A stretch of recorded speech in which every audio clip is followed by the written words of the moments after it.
নির্বাচনের সময় কেন তারা নতুন নতুন ভোটার তৈরি করছে? অতিরিক্ত ব্যালট পেপার ছাপানো হয়েছে, কেন অতিরিক্ত ব্যালট পেপার ছাপানো হলো? নিশ্চয়ই এটার পিছনে উদ্দেশ্য আছে। আমার মনে হয়েছে যে আজকের যে নির্বাচনটা সেটা ছিল আসলে একটা সাজানো নাটক। জুলাই আগস্ট বিএনপি পন্থী বলা হয়েছে, এখন আমি বিএনপি পন্থী সেটা অস্বীকার করি না, কিন্তু বিএনপি পন্থীর কোন শিক্ষক যদি ন্যায্য কথাটা বলে সেই কথাটা ন্যায্যই থেকে যায়, সেটা আসলে অন্যায্য হয়ে যায়।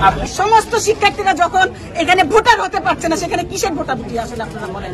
আর যে মার্কাটা দেওয়া হয়েছে, একজন প্রশাসনিক দায়িত্বে থাকা একজন উপাচার্য যখন বলেন যে এখানে ব্যালট পেপার বেশি আছে আপনারা ছিঁড়ে ফেলেন, এটা কোনো তো দায়িত্বের মধ্যে পড়ে না, একটা দায়িত্ব জ্ঞানহীনতার পরিচয়।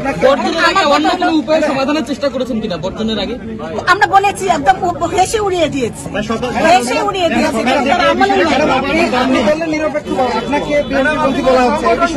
আমাকে জুলাই আগস্ট বিএনপি পন্থী বলা হয়েছে, এখন আমি বিএনপি পন্থী সেটা অস্বীকার করি না, কিন্তু বিএনপি পন্থীর কোন শিক্ষক যদি ন্যায্য কথাটা বলে সেই কথাটা ন্যায্যই থেকে যায়, সেটা আসলে অন্যায্য হয়ে যায়।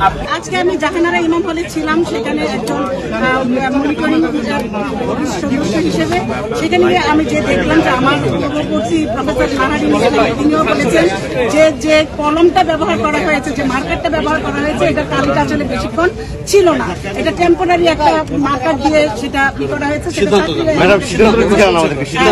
না দেখেন, সিদ্ধান্ত আমরা কেন এখানে আসছি, কারণ দেখেন কতগুলি ঘটনা পরম্পরায় ঘটার জন্য কিন্তু আমরা আজকে এই নির্বাচন বর্জনের পরিস্থিতিতে আমরা উপনীত হয়েছি। দেখেন আমি অবাক হচ্ছি, যখন আমরা মনিটরিং করছি তখন নতুন নতুন ভোটার তৈরি করা হচ্ছে। একটা নির্বাচন কমিশন কেন এই ভোটারদের যে আপডেটটা তারা কেন শিক্ষার্থীদের সামনে উন্মোচন করবে না?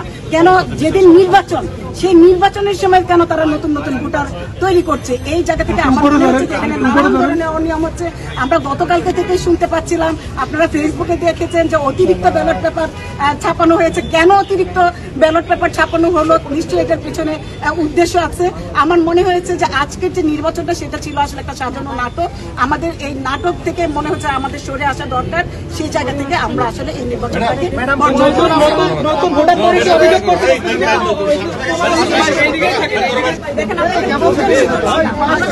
আসবেন এখানে।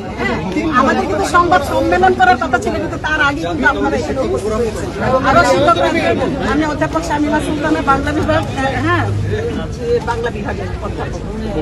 তা আমার মনে হয়েছে যে অনিয়মগুলি দেখেছি, আপনি দেখেন আমি নির্বাচন কমিশনের একজন সদস্যকে আমি কল করেছি, দেখেন আপনারা যে মার্কারটা দিয়েছে সেই মার্কারের তালিকা থাকছে না, ওই পেছন দিয়ে এই যে খামখেয়ালিপনা, এই যে এবং যে সদস্য যারা ভোটার ছিল ভোটারদেরকে হালনাগাদ না করা এবং নতুন তৈরি করা এবং সবকিছু দেখে আমার মনে হয়েছে, এবং কোথাও কোথাও দেখা হলে ঢুকতে যাওয়া, আবার কাউকে কাউকে গেট পর্যন্ত গেলে আক্রমণ করা, এগুলি আমাদেরকে আসলে অনেক